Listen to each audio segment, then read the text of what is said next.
Imagine a world where size is no limit, where power and performance thrive in compact wonders. Today I unveil the secrets of a case that defies expectations.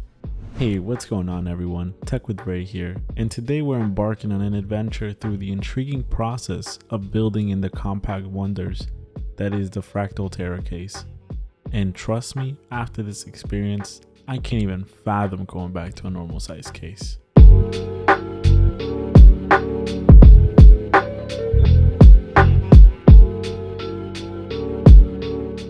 Before this case, I never had any interest in building in any type of small form factor case.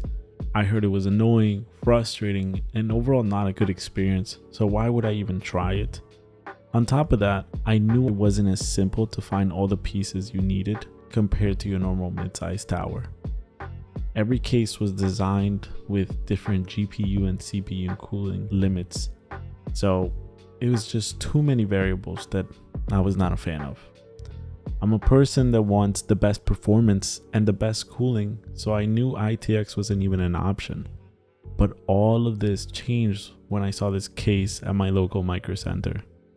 We're so used to seeing all these bland looking cases, mid towers taking the reign over everything, but within all of that was this little case that looked like it didn't belong there. The beautifully placed walnut wood was not the only thing that caught my attention, but the extremely well cut out aluminum pieces and the surprising amount of hardware within it. After seeing this, I just knew I had to take it home. But since this was the first time building in a mini ITX case, I didn't know what I needed. But luckily, my good friends at Micro Center were able to explain everything to me in order to get me started. Even though they did a great job helping me, the work had just begun. I didn't realize the mini ITX world was like the water cooling world, but instead of trying to make the coolest loop possible and having the lowest temps, it was about making it the smallest while at the same time keeping up with performance. This build you're seeing here consists of the Ryzen 7700 non-X for cooling reasons, the Gigabyte B650i Aorus Ultra Mini ITX motherboard, and I paired it up with 32 gigabytes of G.Skill DDR5 6000 MHz. And for storage, a 2TB Samsung M80 Pro. Finally, to tie all of this, I needed the best GPU this case could fit, which was the RTX 4080 MSI Ventus X3 OC. I really wanted to find a 4090 that could fit in here, but unfortunately the only ones that do weren't available at Micro Center. Those being the Founders Edition and the 4090 version of the MSI Ventus. The max GPU length this case can hold is 322 millimeters, so keep that in mind. I was able to get everything from Micro Center except for the low profile CPU cooler. I wanted to build the case so badly when I got home that I just decided to install the stock CPU cooler and then do some research to figure out what is the best CPU cooler that I could fit in this case. On top of that, it was a great way for me to conduct some tests and see how much of a cooling difference I was getting for the size. After some research, I found the Noctua NH-L9a and the not so famous Be Quiet Pure Rock LP. I saw both of these had great reviews, but I couldn't find a correct comparison test, so I took it upon myself to figure out which one I would keep.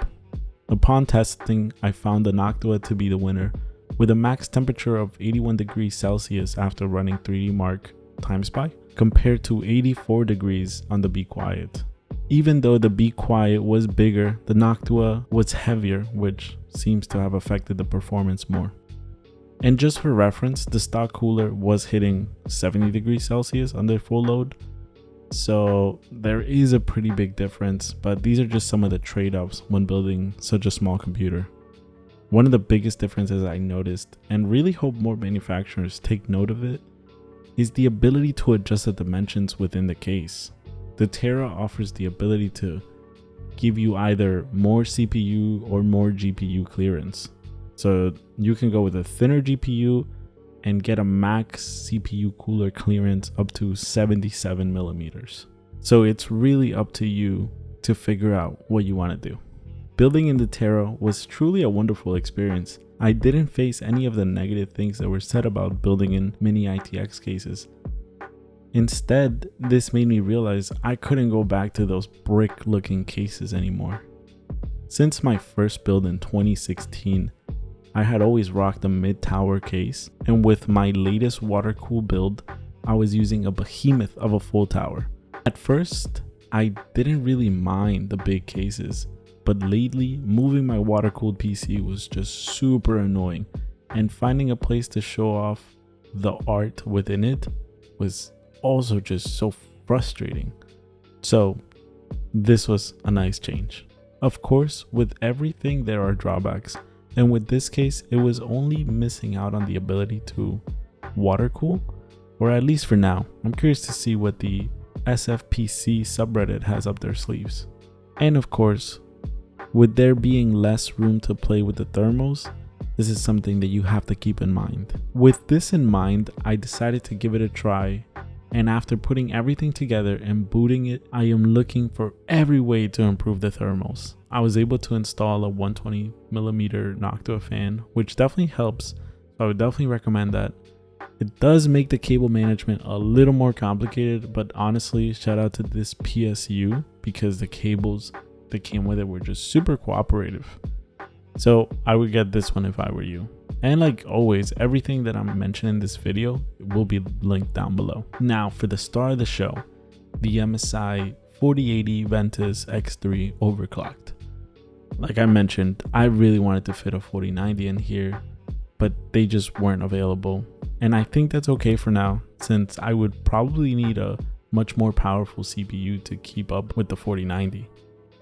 Anyways, the 4080 was running at a max temperature of 80 degrees while gaming, which was 5 degrees away from thermal throttling, which is very close, but not close enough for it to be an issue. Maybe under long hour gaming sessions this will be an issue, but from the testing I've done, I haven't really run into this problem. The noise levels were also not too bad, and like I've been mentioning, these are just some of the trade-offs you have to keep in mind when you start building PCs this size. Acoustics and thermals are the main ones. Overall, this case has brought a new perspective in PC building that wasn't there before, and I just can't see myself going back to a normal size case after this. Honestly, I can't think of anything I would have done differently with this build. I'm truly happy with it. I love how small it is. I love how I can just move it anywhere I want. If I want to just move it to the living room to play some games, I can do that. Or even just within my office, I have so much more space to play with it that is just one of the biggest advantages of going with mini ITX. And sure, you're going to lose out on thermals and acoustics, but honestly, I'm okay with that for now because the gains that I'm getting are a little more worth it. Now that I am in this rabbit hole of the mini ITX world, I cannot wait to see what I can build next. I am always looking to improve, and I'm thinking already of a water cooling loop, but that might just be a little crazy for the next one, so we'll see.